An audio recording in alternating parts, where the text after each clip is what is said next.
see the opening of the film and then you come off all whack, like, I ain't watching this. Right. So it was like, that was a lot of pressure for me. It was like, if I'm whack, starting the movie off, people are not going to watch your movie.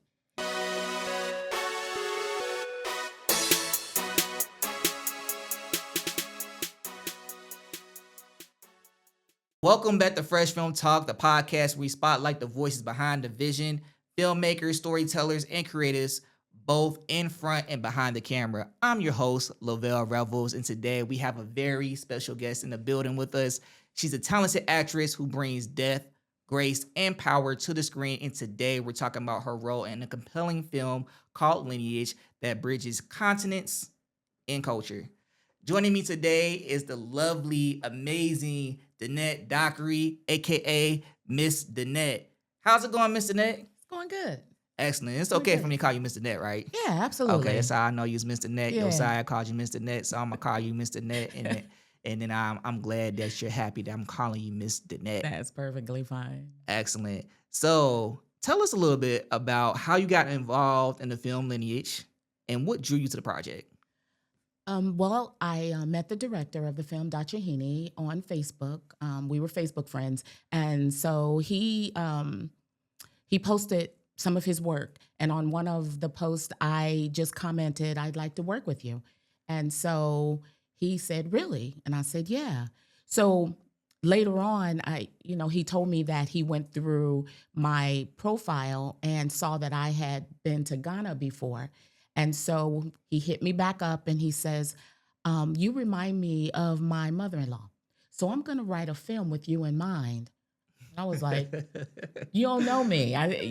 So anyway, that's kind of how it started. So when he said, "You remind me of my mother-in-law," how did you take that? Was it, or how did he even say that? Was it like, "Hey, you remind me of my mother-in-law," or was it like, "You remind me of my mother-in-law"?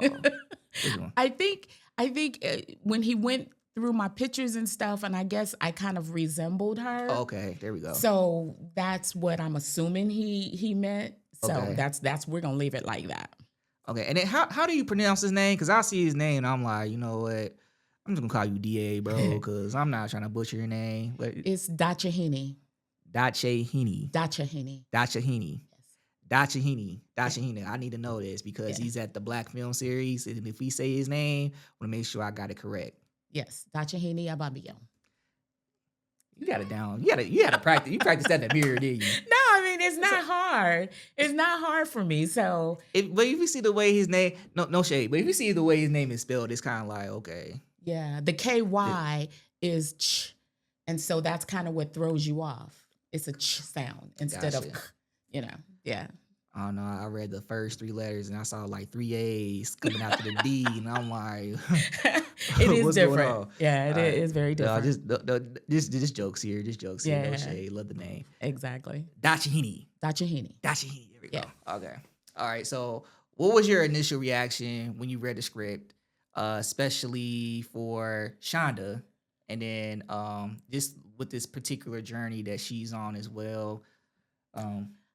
I actually was excited, and I was excited because when the movie opens, I have this long dialogue. So I was excited but scared at the same time because it was a long dialogue, and when the film opens, you see me.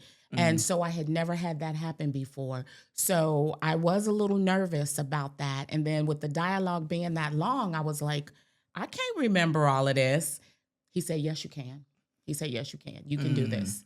And so I was like, okay. So I read the whole script and I thought, this is interesting. I had never worked with him before, so I didn't really know what to expect. And so I said, okay. And this was like my first major role.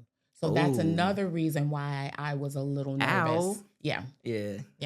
That's what's up. My first major role. Yeah. So like, was it after the experience? Was it like, okay, I'll do a major role again, or you just like, nah, I'm pretty cool being a support character? Well, I mean, after getting my foot wet with that one, it was like, okay, it's on now. I can do this. What's coming up next? So like, what's the dream role for you? You know, what other, like, if you can have your dream role starring Miss Danette, what does that look like? Ooh. Something very dramatic, and me playing somebody that I'm totally not. That would be a big challenge for me, but I'm up for it. So I'm not sure what that looks like, but if somebody has that kind of role out there for me, I'll do it. And so, all right, I'm gonna ask you this question. You correct me, okay? All right, so you play a role in the story that spans across Ghana and the U.S. What was the most compelling to you about the themes of the migration, the mother-daughter relationship? And so, okay, so I'm kind of confused here. So, would you consider this like interracial thing, or would you, well, like, how would you, or cultural thing? Like, I guess maybe that's more. Yeah. So, the cultural dynamics and the differences there. How would you explain that? Yeah, because there is cultural differences between Africans and Americans and the Black community. So sometimes, So Africans and African Americans. yes, Okay, there we go. yes, African and African Americans, their culture is different. And so I think both cultures have these preconceived notions about how that culture is, and they don't know. So that's what the film is kind of about, is like, you know, these African Americans don't really like the Africans. And so it can make for, you know, a difficult situation sometimes. Is that real though? African Americans don't like the Africans, or because like the way I'm getting, so I never experienced this before, but from the outside looking in, it kind of seems like the Africans look at African Americans like, look at them, type. You know what I mean? I think it goes both ways. Both ways, okay. I think it goes both ways. I mean, because there are Africans who have a negative view of African Americans because of what they see on TV, the way Hollywood portrays us. And so they come to this country with this notion that we're all gangsta and thugs and drug addicts and all kind of foolishness like that. So I think that's kind of what he wanted to bring across, that we can both get along. Both cultures can get along without having, you know, all of these disparities against each other and this negative feelings against each other. You know what? When you bring that up, it kind of makes me think like, how do you think this is like a Hollywood manipulation type of a thing? Like how you say Africans look at African Americans as being ghettos, you know, the stereotypical living hip hop type of thing, rah rah. And but the way that we look at Africans, because like we will look at Africans like, are you from Africa? You must live in the jungle. You look at like Ethiopian, you know, all that stuff, like you like skinny, you know, here's a quarter so you can eat something, or even like when we are kids, you African booty scratcher, like that type of thing. Like, you know, no We shit. all said that. Yeah, but it's just like, you know, like, but do you think that's like a Hollywood manipulation or some type of manipulation in the media that makes us think these negative stereotypes about each other when it's just like, it's not like that? Because you will see, like, I would see videos and people will say, hey, this is what Americans think of Africa, but then they will show videos of Africa and it looks like a utopia. It looks like it looks like, you know, better than downtown Cincinnati. You see these different things. It's just like, it looks very futuristic here. Almost looks like Wakanda. You know, not to, you know, not to be disrespectful, but it almost looks like that. And it's just like, whoa, I have this misconception where it's just like, I'm thinking you guys are like living with tigers and huts, and not tigers, lions and huts. In the bush. Yeah. But it's just like, as a kid, I mean, as I got older and got more knowledge on it, you know, I know it's not like that, but just growing up, you know, for 18 years, having that negative stigma, that negative, or I wouldn't say negative, I would say ignorant, vision of that's how all Africans are, and they're coming from Africa here, and you know, having a better lifestyle. Or it could be we might need to go to Africa to have a better opportunity and lifestyle over there. Absolutely. So I don't know, but what do you think about that? Do you think it's a media manipulation thing? I know that was pretty long-winded. Yeah, absolutely. I mean, just like Africans see American movies and have these stereotypes about us, we had the same about them. That they were poor and skinny and all of that. And I had the same thing until I actually went to Africa. And when I went to Africa, I was really, really amazed. And I have to say, like, when I went, that was the most peace I think I had ever felt. I had never felt a peace like I felt when I was in Ghana, especially when I was in Cape Coast. It was beautiful. And then for them to have, they had beaches, beautiful beaches. I never thought Africa had beaches. There is a lot of So was it like misconceptions. clear beaches, or was it like, it's not like the Cincinnati, it's not like the Ohio River, is Absolutely it? not. Absolutely not. No, beautiful beaches. And they had horses on the beach. You could ride horses. Oh, wow, really? Yeah. Okay. Yeah, that was pretty cool. Okay. Okay. I'm going to say that joke. That's not, okay. Yeah. I ain't gonna say that. Okay. Yeah. So, I mean, but like, what do you feel like, what do you feel like brought that peace though? Do you feel like it was like, so yes, tell me, I don't know, like what brought that peace? And do you think like every African American should visit Africa? Absolutely. When I came back, I told my kids, y'all need to go to Africa because it's nothing like what we saw or see on TV. Beautiful places, beautiful buildings. I mean, the people were beautiful. I had never been anywhere where there was all Black people, and just Black men. I was like, ooh. Okay. Mr. Net. Okay. Mr. Net. Keeping it real. I'm just keeping it real. That's what we do on the show. They were everywhere. So that was different for me. Okay. That was different. And then, like I said, the peace, I don't know where that came from. We stayed in like 3 different hotels. And so the last hotel we stayed in, like I said, was in Cape Coast or Elmina. And so it was right on the beach. They had these like, they looked like kind of like huts, but they were hotels. And so we all had our own individual ones. And it was right there on the beach. And I don't know. I don't know what it was, but it was a peace I had never felt before. And it just kind of overcame me. And I felt happy. Yeah. You ever seen the movie Belly? Mm-mm. Oh, okay. No. It's a character that always says he's going to move to Africa. Yeah. So it kind of like reminds me of that. And then, I don't know, sometimes it's like I would want to go visit Africa, but like, sometimes you run into like racist kids and they'll say, go back to Africa. Yeah. And it's just like, I'm from here. I'm not going back to Africa. Yeah. I never But you should go to Africa.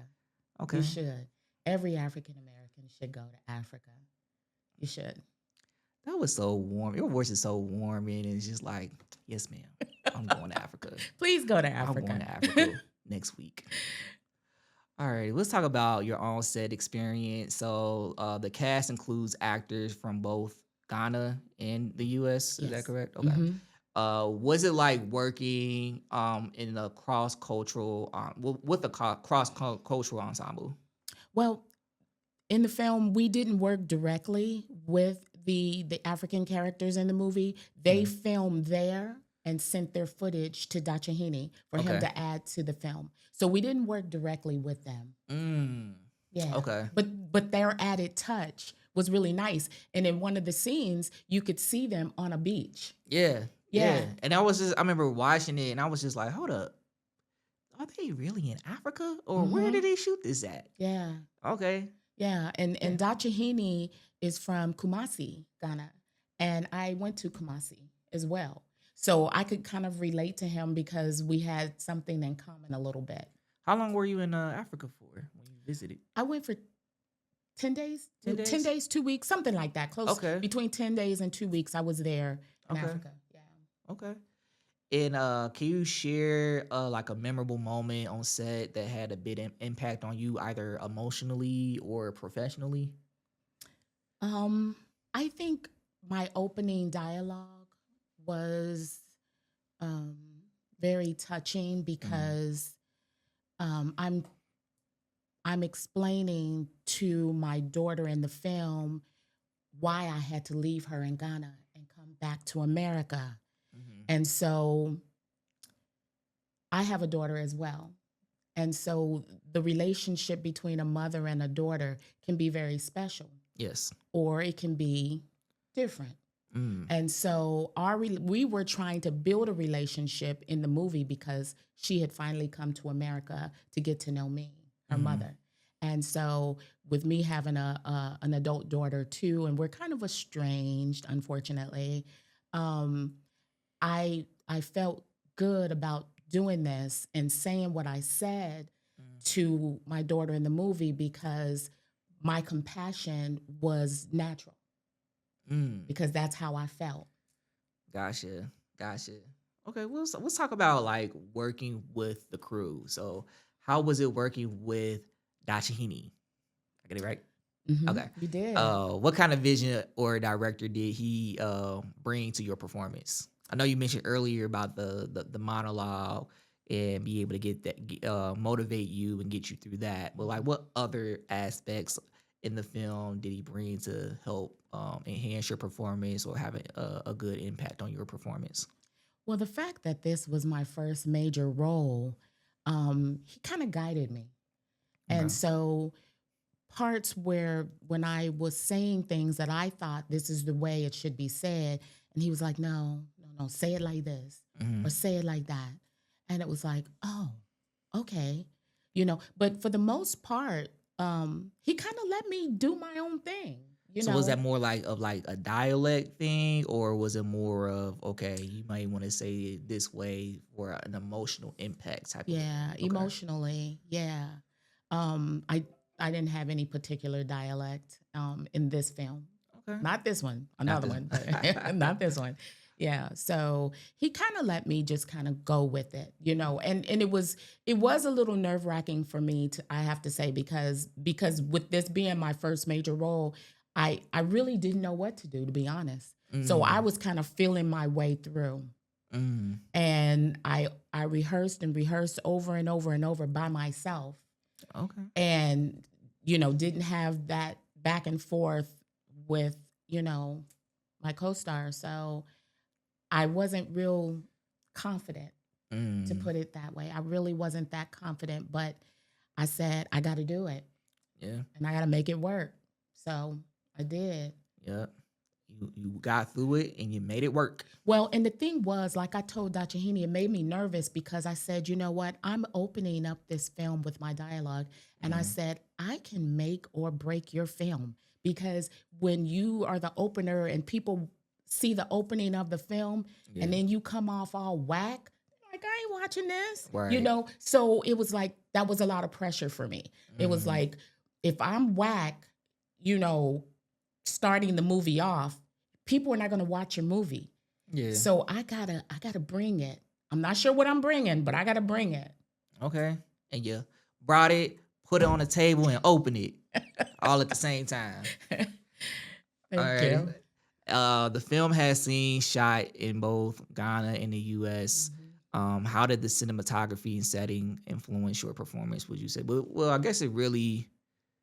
But did it? Would you say it influenced your performance? Because I know you said that they shot it overseas or in Africa, but you didn't go to Africa.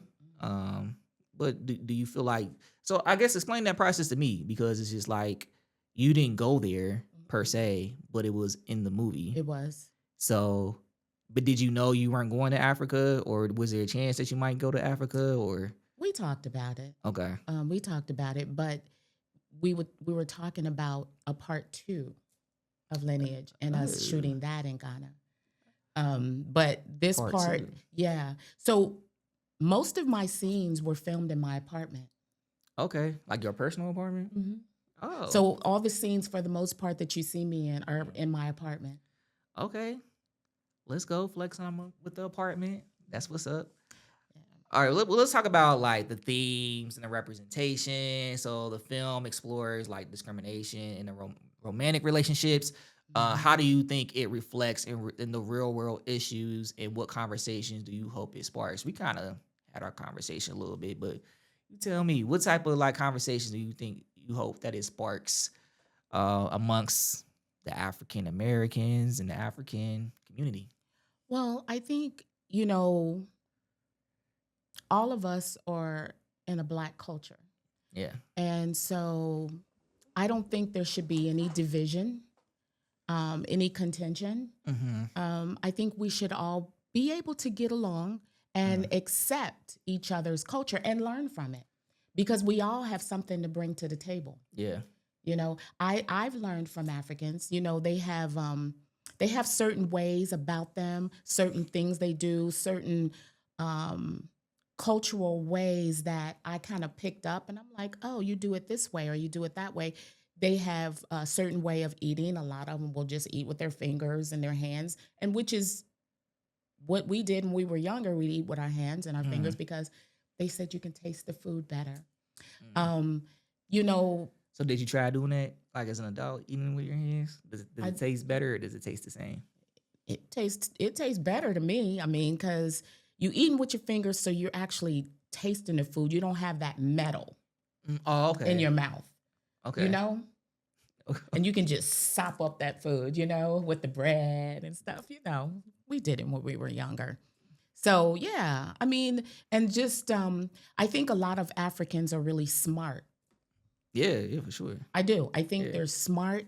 They have something to bring to the table. And that's why I say we can learn from each other, you know, their way of talking and speaking and the terms that they use, you know, are different than ours. And so a lot of times I would question them like, well, what does that mean? Yeah.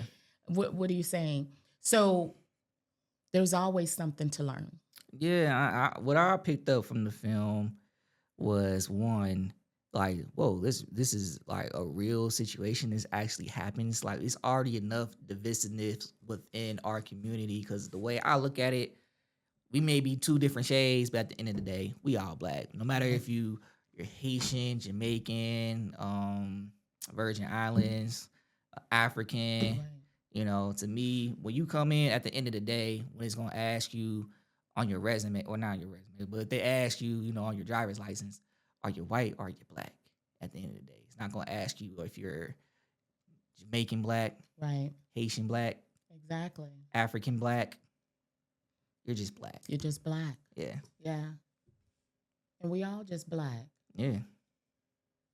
We can't change that. Can't change it. But it just, the sparking in this film is the divisiveness within our communities. It's like a divide and conquer type of thing that you see going on within our community when we need to unite. You know what I mean? And we can't let, oh, you're from here, so I can't mess with you. You know what I mean? And vice versa. Yeah, and so we can't let the media manipulate us Hmm. in, you know, the dividing us as a people. Yeah, Because when it all boils down to it, we're all, you know, in this together. absolutely. What do you think the film says about the generational conflict in identity, especially between like the immigrant parents and their American-born or American-raised children? Ooh, that can be, you know, kind of tough. Um, I know, you know, a lot of people that may live in Africa want to come here and be American. They want to Mm, be American because this is the dream. But in all reality, it depends on whose dream it is. mm. You Speak know, on it. it is. I mean, we were born here, raised here, and everything. So, America is a great place to live sometimes, but so is Africa. Mm, You know, so I think both continents, or well, our country and the continent of Africa, everybody has something to bring. And so that's what life is all about, living and learning. So you can learn from each other. So instead of hating, you just learn and accept. And that's how I look at it. So we have a lot of younger people now that from their parents are from Africa, mm, and they come here and then they have their kids. So in actuality, those kids that have two African parents that have migrated here to America are the real African Americans, you know, because mm. they have African parents, they're Yeah. born in America. Those are the real African Americans to me. Mm.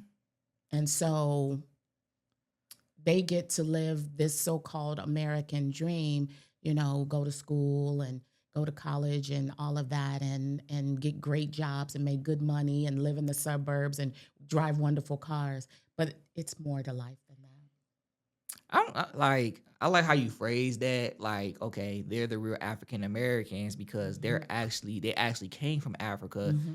and then immigrated to the United States, making them like the true African Americans. I remember in college, Yeah. I asked one of my professors. I was one of those like, I want to challenge you type of students. So I remember asking for some reason we were talking about African American. I can't remember why, but I said if I'm a white person from Africa and I immigrate to the U.S., am I able to identify as African American? No, no, because you're still African. You just moved to the US. But if you're African and you move to the US and then you have kids born here in America, those are your African Americans. No, but I'm saying if I'm a white person, If you're a though. white person, no. If I'm a white person, I'm from Africa, born and raised in Africa, and I moved to the United States of America, I can't identify as an African American. No, you're still African. Hold on. But I'm still because Because because if I you were wasn't born in Africa and okay. raised in Africa, but you just moved here to America, Okay. you're not African American. You're still African. Okay. Yeah. So what if I have kids? So are they now technically African Americans or does it like see that's where that's If you're white and you're African, like South Africans, yeah. and they come here and they have kids, Mm-hmm. technically, I would say they're still African Americans. Okay. Technically. I don't know if they want to be identified that way. But, it is what it is. Yeah, it is what it is. Well, speaking about it is what it is, let's talk about reflection. Let's talk about the craft. So, did this project challenge you or stretch you in ways previous roles haven't? Because I know you said this was your first project that you're the leading person in, and it's like, yo, I can either make this film or I can break this film if I don't bring it because I got this opening monologue and I make sure I got to deliver. The pressure is on. So, and it could be, we can talk about previous projects or we can say future projects. But for this particular project, would you say this is like the most challenging one? Or This wasn't my most challenging. I had a role after that was more challenging than this one. Which role was that? That was my role as Thelma in The Clot. Okay, gotcha. Yeah. I just hope you didn't say Power of Music. I was like, oh. No, that wasn't. Crazy. That one. Yeah, that was fun. That wasn't. And when the police caught him, they said they was listening to your music. Literally my motherfucker. They were listening to your music. Yes, exactly. That's one of my favorite parts of that. But okay. What did you learn about yourself or your craft during this process? Oh, well, I'm going to say lineage gave me the confidence to be an actress. Let me ask you this question. So if, let's say, your performance was not up to the standard, do you think if, let's say, this was a lackluster performance for that opening monologue, do you think that you would have gave up on acting, or do you think you still would have like pushed it forward? I think I still would have pushed it forward. Okay. I even when I watch it now, I feel like I could do a better job now, and I would do some things differently. I wasn't sure what I was doing. I just did what I thought I should be doing. Okay. Does that make sense? Yeah. 100. No, I'm just playing.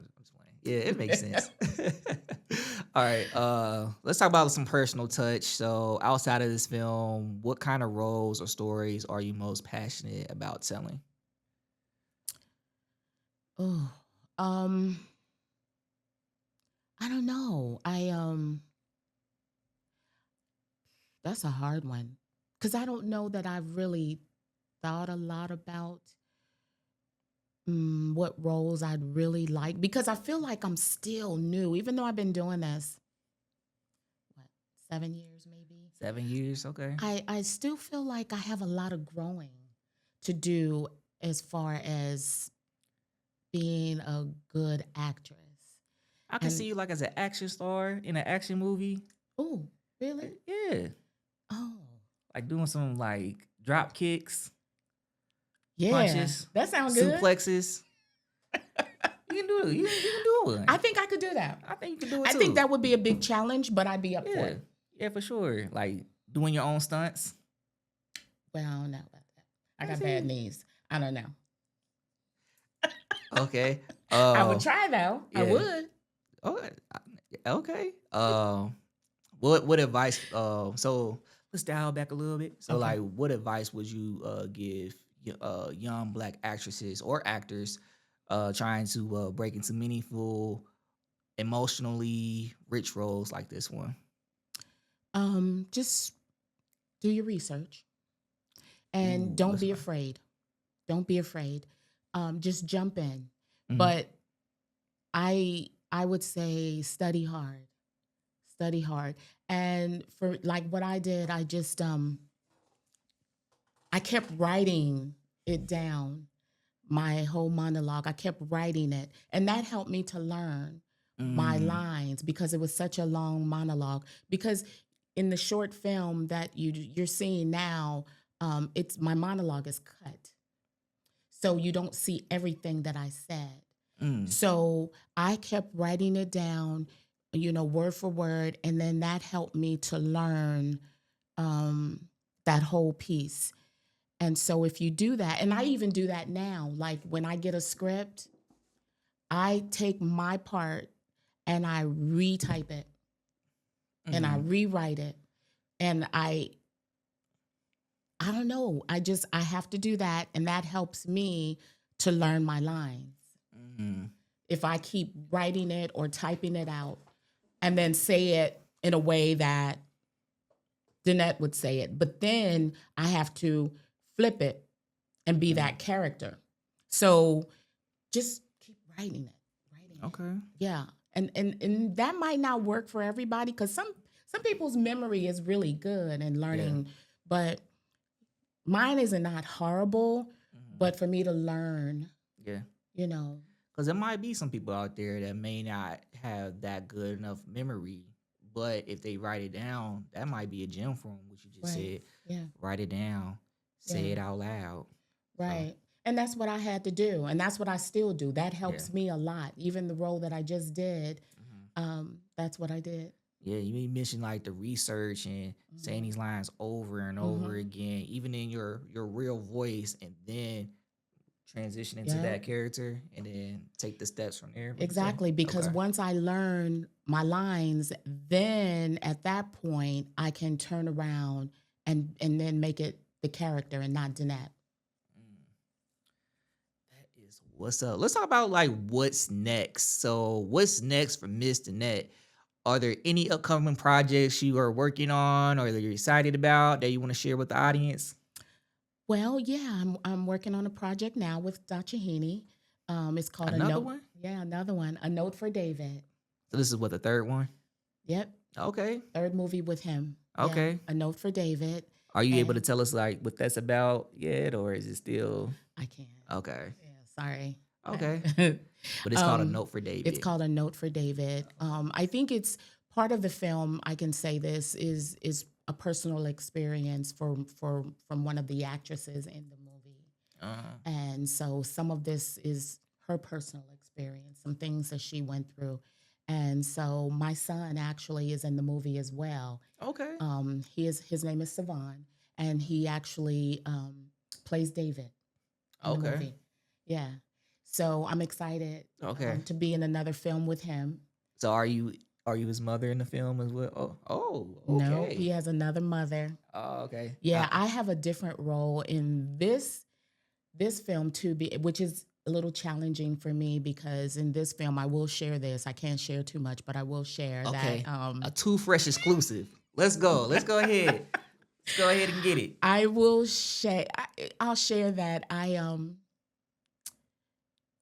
actually have a love interest in this movie, and I had never had that before. So that's where the challenge comes in for me. So I do have a love interest. You know, I got questions after you say you got a love interest in here. I do. You know, I got them questions. So us in the audience would like to know. So, because you know, you talked about going to Ghana and looking, have your eyeballs on the guys. So we want to know if this love interest, is he a younger guy? Yep. Or I knew it. Yep. I knew it. Mr. Day got See, now you asking me too many questions. You asking too many questions. You gonna make me tell stuff. No, so like, okay, so yeah, walk me through this process. So is this like, not that too personal. Okay, so like, how are you like channeling that, or how are you like getting that role for Mr. Net? So this is not like Mr. Net in real life, is it?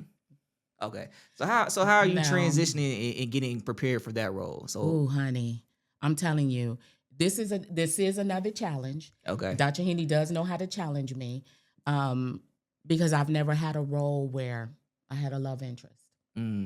So, at first, because we've shot a couple of scenes already, and I can say that even though I'm the older woman, I was more nervous than him. Of course. A lot more nervous than him. Of course. So, okay. So, are you familiar with Shannon Sharp? Yes. Okay. So, do you feel like a lot of that has maybe a little bit, I mean, his is a little bit different situation with him being a man and then being a younger woman, but like, do you get, because you look at you as Mr. Net, the sweet woman, Mr. Net, we all love, and here she is with the younger guy. We like, this is her first love interest that she's been on camera with. Like, what's going on here? You know, is it like, you know, you're just seeing a whole nother side of me. Okay. You're gonna see another side. So you're not nervous of how people want to perceive you as Mr. Net, you know, the person. No. Okay. No. I mean, because I'm playing a character. So, but you know, sometimes people, they can't compute to, you know, differentiate the two. This is true. I think some people may be a little surprised. So what you're saying is you got range. I have to. That's what's up. I have to. Alrighty. Yeah. Well, you can catch Lineage at the Black Film Series here in Cincinnati, Ohio, Thursday, June 5th at the Forest Park Branch Library. And thank you for tuning in another episode with Fresh Film Talk. As you can see, we have our lovely guest today, Mr. Net. Say what's up to Mr. Net for the people that's in YouTube land. And make sure you like, comment, subscribe, and hit that notification bell like it calls you the B word. And so once again, we got Mr. Net in the building. Thank you for coming in, Mr. Net. Thank you for having me. Yeah, truly a good episode, man. It was really fun. And always remember, stay fly, stay humble, and stay fresh. Peace.